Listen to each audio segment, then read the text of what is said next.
nöjd och glad med.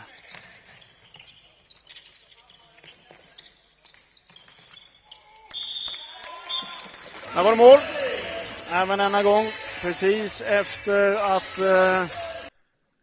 Hi everyone, back again with another video. In this video, I'd just like to analyze this goal scored by Linköping, the team in black, against Fagerhult, the team in white. It comes from a recent SSL match.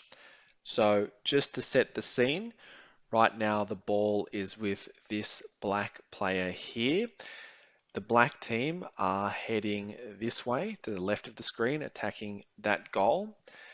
And just before I move on to the analysis, one thing I would like to highlight is just that these two black defensemen here. There are two defensemen there. It's not quite clear as we move on in the clip, but it is a notable point when we start talking about the defense. So I'll move the clip forward a little bit so we can start with the analysis. So I'll have a look at the defensive pairings first as the foundation. They're fairly straightforward. There's a pair here in front of the net. There's a pair here in the middle of the court. And over here on the other side of the court, we have two white players, two defensive players against one black player. And we have this white player here who's essentially free to roam at this point because the other black players are so far out of the play that they don't really have a clear pair. So it's easy to see that the black team is outnumbered at least 4 against 3, if not 5 against 3, if you look on the left side of this line here. So what we will look at is how does the black team manage to score when the odds are stacked against them in terms of the number of players in the scoring area. I'll also just mention some details as I go along. The first one being the little drag to the backhand that this player with the ball here makes. If you have a look, he just pretty much lures the players in, but before they can actually get to within distance of striking the ball or disrupting him, moves it to the backhand, takes 1 or 2 aggressive steps, and then makes the pass inside here to his teammate who's close to the net. And you can see just with that, one pass has essentially beat 2 players. So if we draw a line here, this pass from the black player has made it inside of the white team structure and has beaten these 2 white players over on the outside in doing so. So that's just something small to note. It's not the cornerstone of what happens here, but details like this are important as every little bit adds up to the totality of the play. Okay, so moving along, the ball is now with this player here.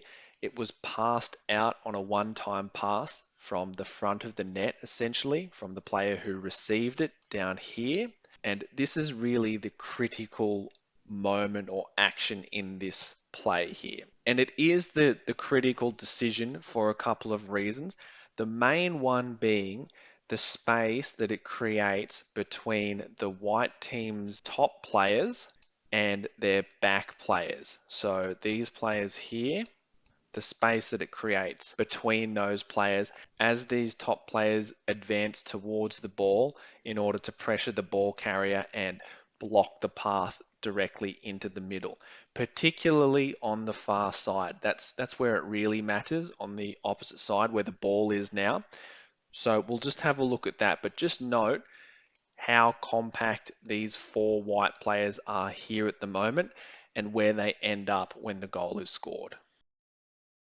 So another little detail here, you'll notice that this white player here has gone down into a block and the ball carrier has just released the ball back down the boards to this other black player who's free down there near the corner. The detail here is that the black player who just passed the ball, they actually come off the boards when they receive the ball and they step inside. This means that they are a shooting threat. Now, while this player didn't look like he was going to shoot it per se, it was still a threatening enough position to get this player to go down into a blocking position. And that step inside, along with that threat of shooting means that there's plenty of space down the boards for this player to pass into. So again, not the most important aspect of the play, but still something to note as it all adds up. Okay, so the ball has now been received by this player here, and you can see what I was talking about earlier when I talk about the space between the white players, their forwards and their defensemen. That space has really opened up compared to when we looked at it previously in the clip. The main reason being that these forwards have come away from their net towards this black defenseman here who had the ball, while the white defensemen have stayed close to their net, and that has essentially opened this space up in here. So if we have a look at the pairings right now, they're a little unclear and they're not really set pairings. So first of all, we'll start with the net.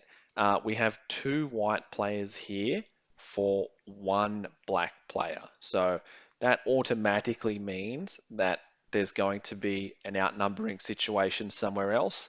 If the white team have two players for one black player here, it means that somewhere else on the court, the black team should have two of their players for only one white player. Now that isn't really that relevant in this play, because if you have a look, essentially if we exclude those net front players, it's still a 3-on-3 in this area. But what the black team have managed to do is open up the 2-on-1 against this white player here, the white center essentially. And that's really the main component of this play, is that the ball goes down deep into the zone, which compresses the white team down towards their own net, and then it's played back out quickly to here, which entices the white team to follow it out, particularly the white forwards, and in doing so, they create a lot of space vertically along the court that the black team is able to exploit. And the way that the black team exploits it is pretty much they just play the ball back down into the area where that space is being created, and there's now a 2-on-1, and they just exploit that 2-on-1. It's just a quick pass across and a shot.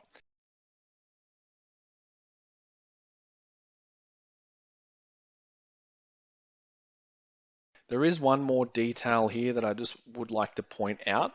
There is a subtle move made by this player here, the black player who ends up scoring the goal, number 6. What they do is when the ball is played from the defenseman down the boards to this other black player here, this black player in the middle just slowly takes a couple of steps back, and what that does is leaves the person that's marking them at the moment, the white center, essentially in no man's land. They're in between the two endpoints of the pass, and they're unable to accurately read the pass or intercept it because of that. And the moment at which they do back away is precisely the moment that this white player here turns their head to follow the ball as it travels down the boards.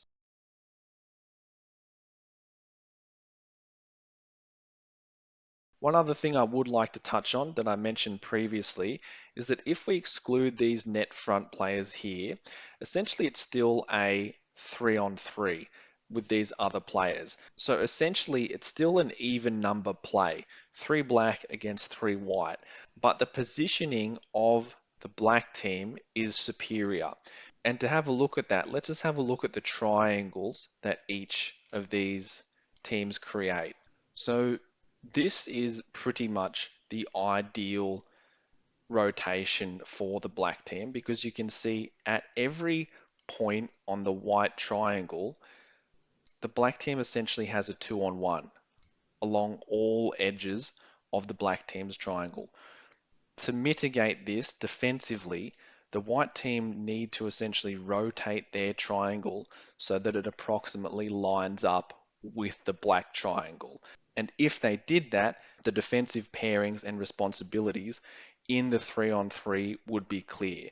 So it may be something like this white player here is with the number 6, this white player over here is with the player on the boards, and this player at the top was responsible for the black defenseman. If they rotated in that way, it would probably have gone a long way to preventing this goal, and then the white team would still be free to play 2 of their players against this black player down here, because the other black defenseman is not even on the camera, so they're not in this play at all. But in the end, the black team had superior positioning, and they exploited that space which opened up as the ball went deep and back out, and that's what ultimately led to the goal. So that's it for this video. As always, let me know what you think about the video or about any of the specific points that were raised in the video.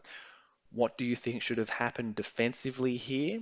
And does this clip give you any ideas of potentially where the weakness for a dice 5 may be? So thank you for watching, and I'll see you in the next video.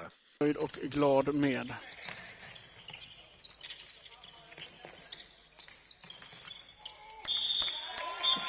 Här var det mål. Även denna gång precis efter att